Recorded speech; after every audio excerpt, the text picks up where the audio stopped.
नमस्कार, talking point में आपका स्वागत है। 2019 के अंत में चीन में कोरोना वायरस का उदय हुआ। तब से पूरी दुनिया में तेज़ी से फैल रहा है।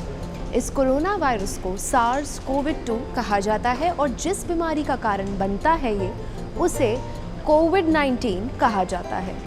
जबकि कोविड-19 की अगर हम बात करें, कुछ लोगों को जब कोविड-19 होता है तो एक हल्की सी फ्लू जैसी बीमारी का फील आता है। दूसरी ओर कुछ लोग ऐसे भी हैं जिन्हें सांस लेने में कठिनाई, निमोनिया और यहाँ तक कि रेस्पिरेटरी विफलता यानी रेस्पिरेटरी फेलियर का अनुभव भी होता है। अगर हम बात करें तो हमारे समाज में वृद्ध व्यक्तियों और अंतर्निहित स्वास्थ्य स्थितियों वाले लोग जो किसी ना किसी गंभीर बीमारी से जूझ रहे हैं, उनके लिए ये जो डिज़ीज़ है सबसे ज़्यादा अधिक जोखिम वाली हो सकती है। आपने हाल ही में संक्रमण को रोकने के लिए फेस मास्क का उपयोग करने के बारे में बहुत सुना होगा। वास्तव में एक हालिया स्रोत ने पाया कि देश के पहले मामले के बाद पूरी दुनिया में फेस मास्क से संबंधित गूगल खोजों का पता चला है। जो सार्स कोविड-2 छोटी रेस्पिरेटरी पार्टिकल्स जो बूंदें हैं उनके माध्यम से एक व्यक्ति से दूसरे व्यक्ति में फैलता है। ये तब उत्पन्न होते हैं जब वायरस से पीड़ित कोई भी व्यक्ति खांसता है या फिर छींकता है। यदि आप इन बूंदों में सांस लेते हैं तो आप वायरस को अपने अंदर अनुबंधित कर सकते हैं। इसके अतिरिक्त वायरस से युक्त सांस की बूंदें विभिन्न वस्तुओं या सतहों पर उतर सकती हैं। किसी दूषित वस्तु या सतह को छूना और फिर अपनी आंखों, नाक या मुंह को छूने से भी संक्रमण हो सकता है। अगर आप ऐसे किसी व्यक्ति के पास हैं जो असिम्प्टोमेटिक है यानी बिना लक्षणों वाले लोगों में वायरस के प्रसार को रोकने के लिए आपको बता दें, CDC जो है वो ये सलाह दे रहा है कि हर कोई कपड़े से बना हुआ मास्क अपने चेहरे पर पहने। जैसे घर पर ही अगर हम कपड़े से बनाकर एक मास्क बना लें या अपने फेस को कवर करें। ऐसी जगहों पर ये करना बहुत ज़रूरी है जहाँ पर लोगों से सोशल डिस्टेंसिंग रखना बहुत मुश्किल होगा। जैसे कि समझ लीजिए आप ग्रोसरी शॉप पर जाएं या अपना राशन लेने जाएं तो हर इंसान से 6 फुट की दूरी रखना मुश्किल है। तो ऐसी जगहों के लिए ये बहुत ज़रूरी है। अब बात करते हैं फेस मास्क कितने प्रकार का होता है। अभी फेस मास्क के 3 प्राथमिक प्रकार हमारे सामने हैं।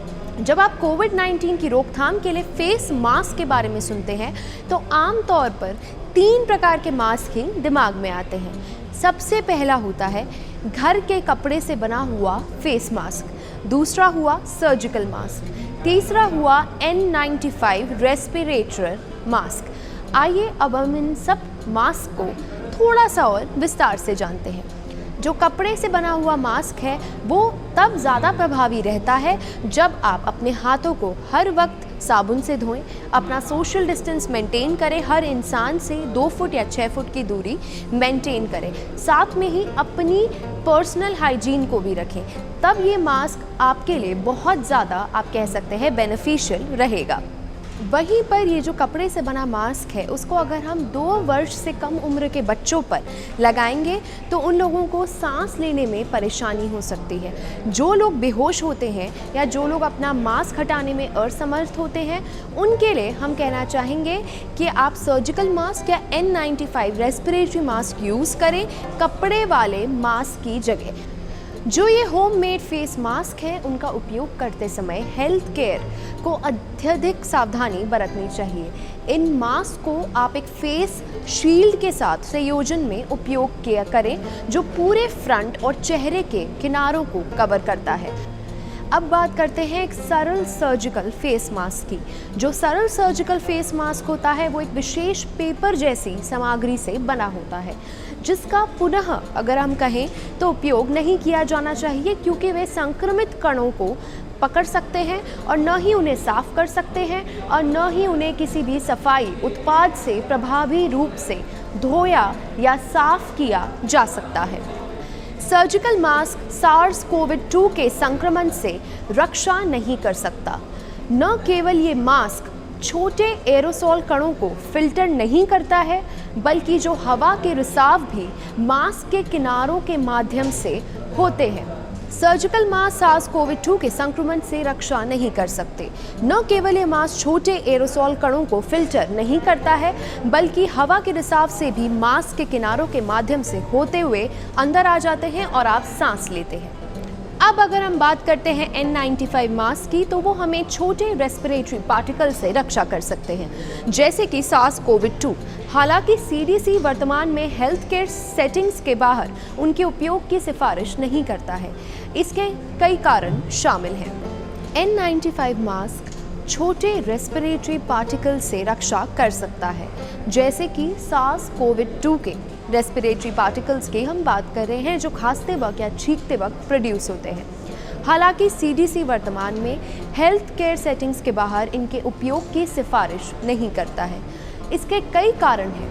उसमें से उचित रूप से उपयोग किए जाने के लिए N95 का रेस्पिरेटरी यंत्रों का परीक्षण किया जाना चाहिए। आप देखिए, अगर उसकी खराब सील होती है तो उसके कारण रिसाव हो सकता है। ये जो रेस्पिरेटरी यंत्र है, इसकी प्रभावशीलता कम हो सकती है, लेकिन ये सेफ्टी पूरी देता है। एक और प्रॉब्लम है उसके तंग फिट होने के कारण। N95 रेस्पिरेटरी अनईजीनेस को हमारी बॉडी में कर सकता है, जिससे उन्हें समय की विस्तारित अवधि के लिए पहनना मुश्किल हो जाता है। N95 जो है, उसकी दुनिया भर में उसकी प्रोडक्शन सीमित है, तो इसलिए CDC ये भी चाहता है कि जो है महत्वपूर्ण से स्वास्थ्य कार्यकर्ताओं द्वारा ही पहना जाए, या फिर जो भी इमीडिएट एसेंशियल सर्विसेज है, जो ऑलरेडी कोरोना पेशेंट्स को पर्सनली हैंडल कर रहे हैं, सबसे पहले उन्हीं को इसका प्रोडक्शन होना चाहिए। Thank you.